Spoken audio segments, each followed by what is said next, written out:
here. You're out here today supporting me for treasurer for a couple of reasons. One, you like Linda's food. Thank you, Linda.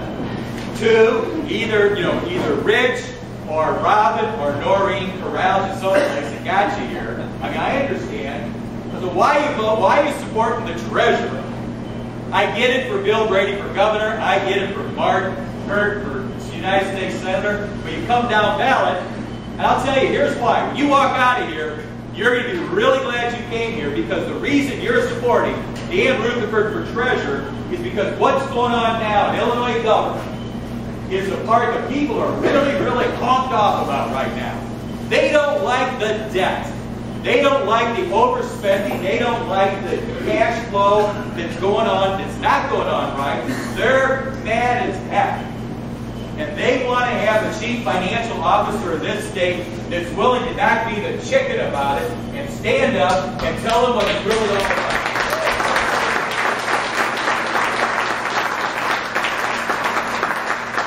Rich and I serve in Springfield. We got a voice. We say no, and we did not vote for that budget that got us at Quinn's desk right now. That budget, admittedly by the Speaker of the House himself, is $400 million on the balance. That should have never gotten to his desk. And Rich and I were no. But you heard this little nancy-pantsy stuff in Springfield, and that's the doggone thing.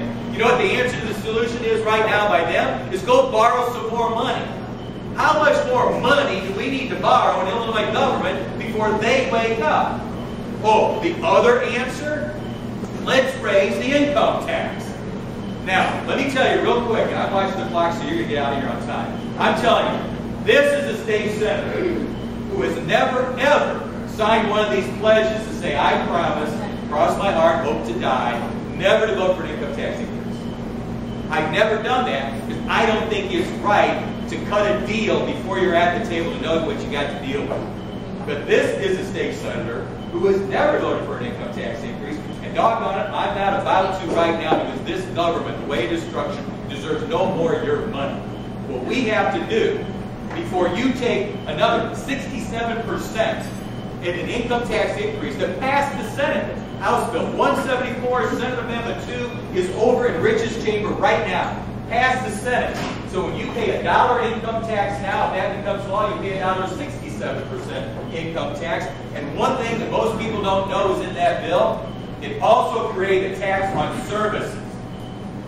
If you have a dry cleaner, a laundromat, a delivery service, an internet protocol company, cable television, a storage rental facility, it will be taxed. If you go to get your car repaired, you pay the sales tax on the springs and coils, you'll be paying sales tax on the labor.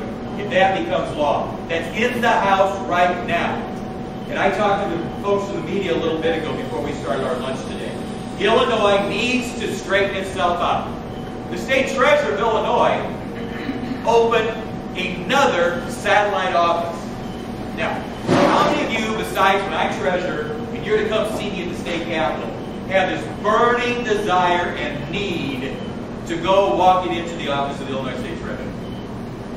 No. It's not a retail consumer office. You don't go there to get your driver's license and those things that the Secretary of State's office does. But yet they opened the 6th satellite office in Collinsville, Illinois. Spending money on furniture, the taxpayer cutting ribbon that the chief of staff, who is my opponent, the Democratic nominee, is the chief of staff of the current treasurer, to put the taxpayer-funded Alexi Giannula sign outside the building, to have a taxpayer-funded open house, and then, after the taxpayer-funded her travel down there, she went to be the Democrat keynote speaker at their county dinner. That is not going to happen. Dan Rutherford is the treasurer of the state of Illinois. Guess what? One of the first things I'm going to do? I'm closing 6 satellite offices. And doggone it, they just this fiscal year, right here in Macomb, they closed the Children and Family Services office to consolidate it over in Galesburg. There's not enough money for the DCFS office in this town to help children and families in need, but they got enough money to open a satellite office of the state treasurer. That's the kind of stuff that ain't going to happen with Dan Rutherford, the treasurer of Illinois. There are two fundamental restructuring of the Illinois government that we must do before we ever look to take another penny or dime out of your pocketbook. We have got today the largest part of government spending of the state budget today. It's not education. It's not public safety for cops and corrections. It's Medicaid. All right, Medicaid exists for all the right reasons. I mean, Medicaid's there for the right reasons. Grandma sells the farm. Grandma deserves assistance. But when we have the largest component of our government today in spending is not in a managed care system, we've got problems. And the other is in regards to our public pensions and what we need to address those two, and we can talk about that. But if we don't fix those two big components of Illinois spending, I don't care how much more money you put in that bucket, those two holes are still letting that money run down. When I was treasurer of Illinois, Mike Madigan ain't going to be happy. And John Cullerton is going to rue the day. And I hope Bill Brady is our governor, but if not, the governor is going to be really upset when the chief financial officer of this state will use the benefit of being one of the 6 constitutionals elected to govern this state. Getting a microphone, and all respect to my friends in McDonough County media, but when you stand there in Chicago with WGN, BBM, 257, Telemundo, Univision, the Chicago Tribune, sometimes the Daily Herald, the Crane Chicago Business, you got a big microphone shouting out the problems on the finances of this state, and that's the kind of treasurer I'm going to be for the state of Illinois.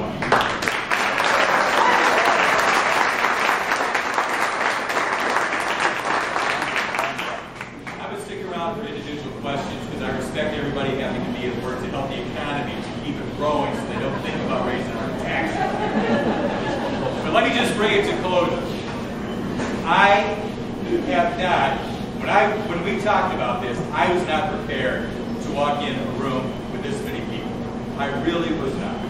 And for you to take the hour of your lunch time and for your help to bring people in this room, I really appreciate it. The county, I am a fiscal conservative. I will be that kind of treasurer. I live a fiscal conservative life. We do provide COLAs for our volunteers in the office, but it's generic from the discount store. When we stay at hotels or overnight, Josh the Roadware, we got 2 rooms. We were at the Prairie Park Hotel or someplace in Carthage for $36 a night. That's the kind of,